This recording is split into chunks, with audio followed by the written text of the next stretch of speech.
Pas mal de news ces 2 dernières semaines. Je suis de retour pour vous faire un récap des annonces qu'il ne fallait pas manquer ces derniers jours. Star Wars, Prison Break et Conjuring au programme aujourd'hui. Bref, installez-vous bien et on y va. Adam Driver a déclaré qu'il avait proposé à Lucasfilm un scénario pour un film centré sur Ben Solo, aka Kylo Ren, mais pour l'instant The End for Ben Solo, qui se déroulerait après les événements de l'ascension de Skywalker, donc après la mort du personnage. Lucasfilm aurait adoré le scénario, mais le projet a directement été bloqué par Disney, les dirigeants ne voyant pas l'intérêt d'un tel projet et d'un retour du personnage. Ça ne sortira donc probablement jamais. Côté casting également, Keanu Reeves devrait jouer dans un film de science-fiction appelé Shiver. Ce sera réalisé par Tim Miller, à qui on doit le premier film Deadpool. Ce sera d'ailleurs produit par Matthew Vaughn, à qui l'on doit les films Kingsman. L'équipe du film définit le projet comme une sorte de Age of Tomorrow avec Tom Cruise à l'époque. Concernant le synopsis officiel, on suivra un contrebandier qui se retrouve dans une boucle temporelle dans les Caraïbes. Le projet devrait avoir pour tâche de relancer la carrière SF de Keanu Reeves. L'acteur connu pour Matrix et John Wick n'a pas joué dans de gros films de science-fiction récemment. Pourquoi pas relancer sa carrière avec ce projet, d'autant plus que les dernières productions dans lesquelles l'acteur canadien a joué ont été des échecs comme Ballerina. Également côté casting, Michael B. Jordan pourrait jouer dans le prochain projet de Joseph Kosinski, le réalisateur derrière Top Gun Maverick et F1. Ça s'appellera Miami Vice et c'est prévu pour l'instant pour l'été 2027. Côté retour à Hollywood, Johnny Depp va jouer dans un nouveau film Scrooge réalisé par T. West et prévu pour novembre 2026 au cinéma.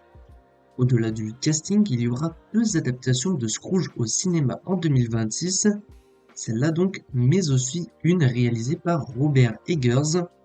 C'est assez surprenant, mais globalement les 2 projets devraient être assez différents dans leur style au vu des réalisateurs.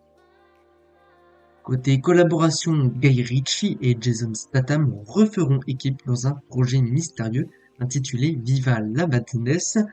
On n'en sait pas plus. Par contre, il va falloir donc être patient. De son côté, Hulu a officiellement commandé une nouvelle saison pour Prison Break, qui sortira donc certainement sur Disney+. On l'avait annoncé précédemment, il ne s'agira pas d'un reboot, mais plutôt d'une suite. On suivra ici une ancienne militaire reconvertie en gardienne de prison, qui souhaite tout faire pour aider celui qu'elle aime, sans doute incarcéré en prison.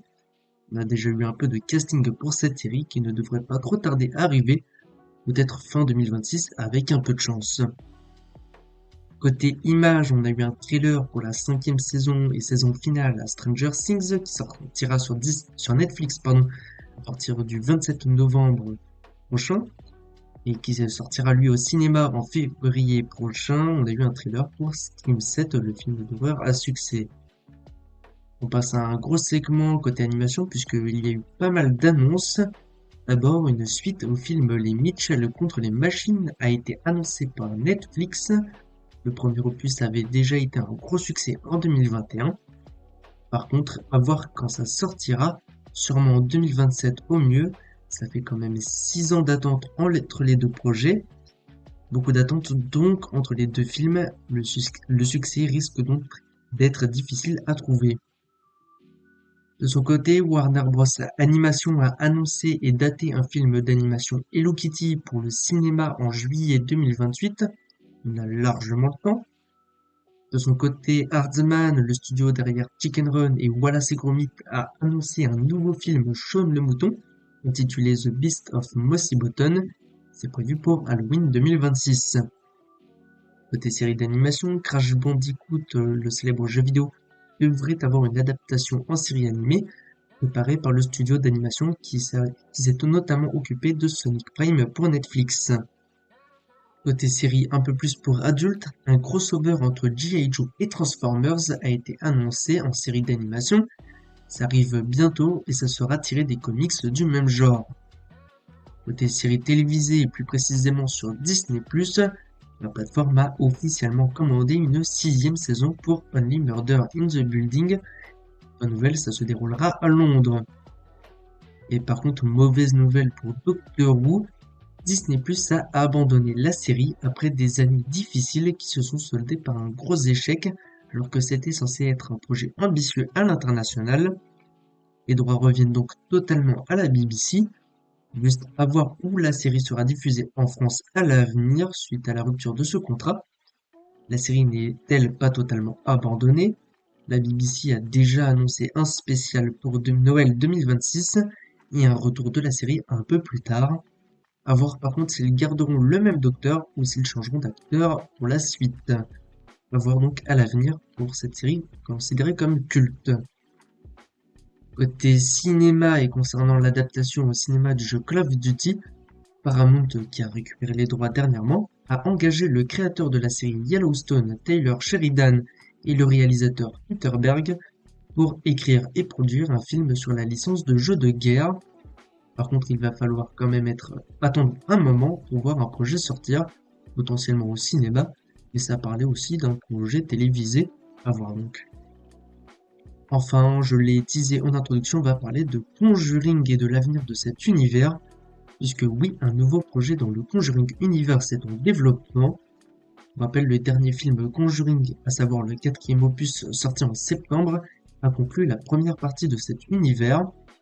En ce qui concerne l'avenir, ça se dessine petit à petit. Déjà une série sur cet univers est en préparation pour HBO. C'est dans les cartons depuis un moment, mais ça a quand même avancé dernièrement avec un showrunner trouvé. Côté cinéma, qui est actuellement en cours de tournage, une suite à La Nonne Blanche est en préparation.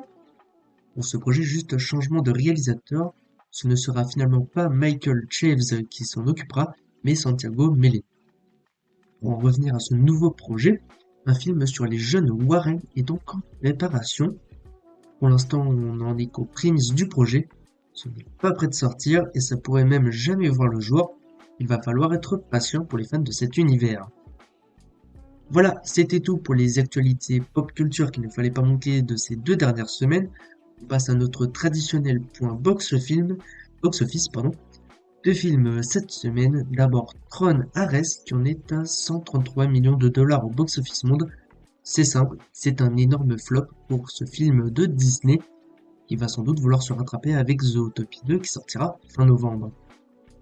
Et côté film d'horreur qui lui par contre est un bon succès, c'est Black Phone 2 qui en est à 104 millions de dollars au box-office monde.